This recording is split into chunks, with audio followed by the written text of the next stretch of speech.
All right, what do we got here today, Mr. Master? So I wanted to run through a few things with this grunt call. We had talked about some personal experiences that I've had in the recent past using calls in general and how we use them and in what situations we use them. Everything that we've shown about our grunt call so far has been mainly about the grunt. You know, there's been very little things that's been talked about the bleat, and that to me is equally as important as the grunt call. So I wanted to run through and show y'all, in my opinion, the three sounds that I'm going to use the most, which is going to be a bleat, a tending grunt, and a mature grunt, what I call a mature grunt. So I wanted to go through it and just set the reed and show y'all where I like to run it, and then we'll go into some situations and a little bit of scenarios, how I personally use them. And I've had a little bit of a luck doing it, a little bit of a luck.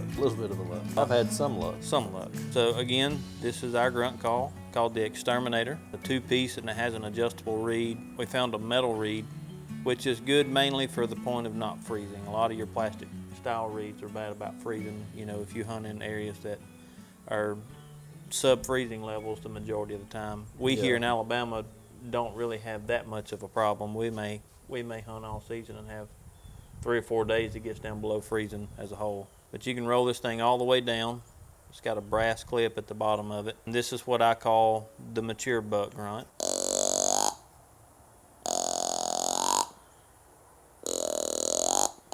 And then roughly about halfway up is what I call a tending grunt, which is exactly what it says when a buck is actually tending or staying with a doe as he's chasing her.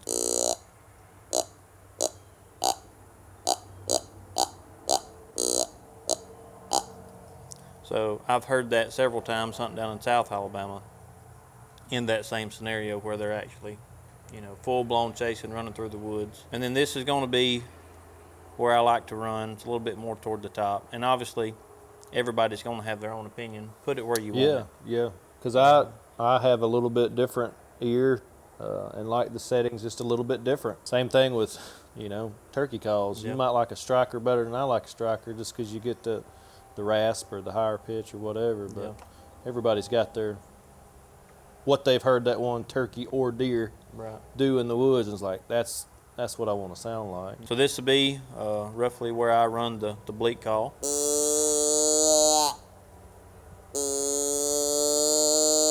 You know, it's something I love about this bleat call. It's something I've said several times, and I know Brandon pretty much already knows what I'm going to say, but we were big fans of the Primo can, and a lot of people are. I'm sure there's a lot of people out there that have used it for many, many years and have lured bucks in with that call. And this call in general sounds more like the can than any call that I've ever used. But the weighted reed just gives that nice, very realistic sound. As far as a buck grunt goes, personally, I'm a little bit off bottom. This is what, you know, we were calling the mature. I'm a little bit off bottom, about right in there.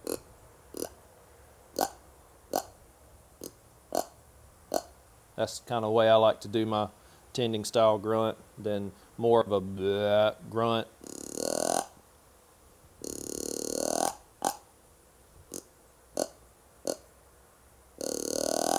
That's kind of where I like to be. And then when it comes to your estrus bleat, I peg it all the way down to the reed. For me, that's just where my ear is as far as where I've heard the can so many years. You know, they have different sizes. I think Bone Collector actually made I actually have a Bone Collector one. It's a big box or whatever. Yeah. But man, you have to get the different size cans to get the different sound, to where with this call you don't. Right. You have the adjustment to where how you like it, and this is how I like it. You get the different pitches, but you know, you said something a while back that one of the things about it was that you could not ever adjust that volume. Right. So if it's a windy day or something like that, which obviously we have those quite often, if it's a windy day or something with the can, you can't get any louder. Yeah. This you obviously can, and it sounds just like it. Sounds just like the can. Now, I've seen a lot of people, I know Mr. Owens does this with his Primos can. You can actually suck or blow on it one way or the other, and that may give it some volume or something like that. But you still don't have the adjustment that you have with this call right here. And the reason I'm holding it like this, it's the size of my hand. It's very small, it's very lightweight. We know as deer hunters who have been in the woods for a while now, you don't have to have this big bulky snort wheeze thing up on top. You can do it with your hand. Here lately I've been taking this piece off and doing it like this. And it just adds a little bit of a volume or something to it. You want to have that spitty, nasally sound. Yeah. I mean, because that's really what they sound like. That's where they come from, too. It's got that snotty sound to it. The versatility, the lightweight. I'd have a line of snot.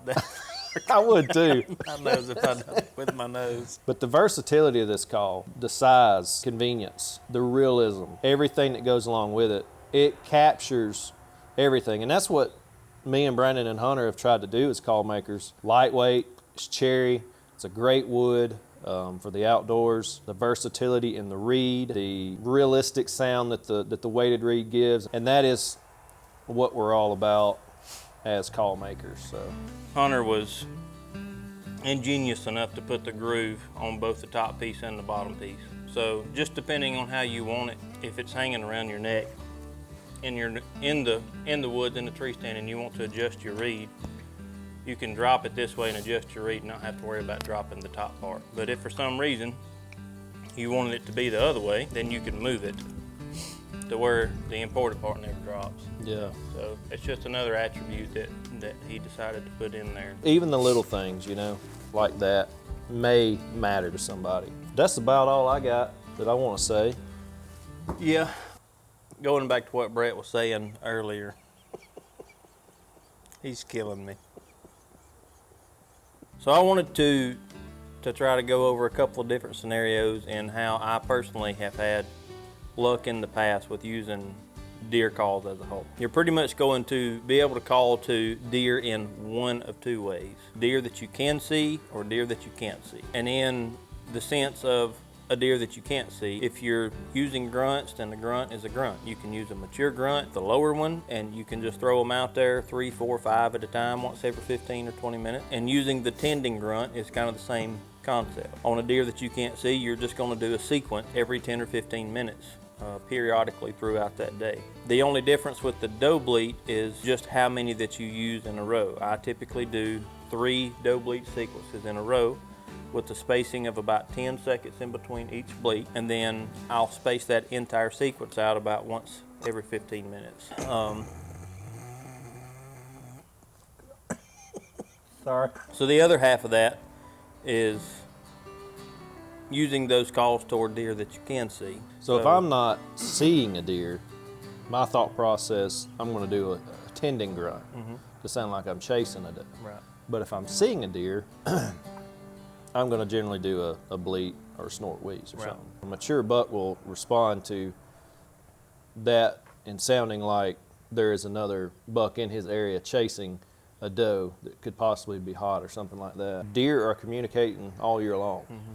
So don't think that you can't do a little bit of grunting and things like that. The right opportunities and the right time, you know, I think for me personally, the whole blind calling, you know, is the hardest, you know, but obviously I think at that point, if you've done all your homework, you know your setup is there, you know, your wind is right and all those things, but, you know, also blind calling, knowing that mature bucks, they're going to circle that downwind and try to get a whiff of what they're hearing before they actually commit to it. Yeah, just wanted to go over a few of the things we wanted to tell y'all about the grunt call and its genetical makeup and why it is the way that it is, and then, you know, go into a few different pieces of understanding that we've gotten in the past of how to use it, you know, and hopefully this helps y'all out.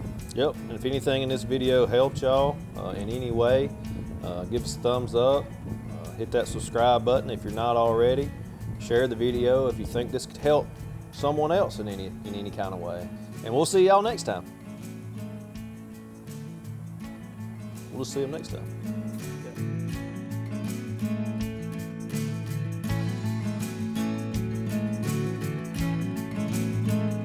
Harmony Game Calls, custom handmade game calls. You can find us on social media at Harmony Game Calls, or find us on the web at www.harmonygamecalls.com.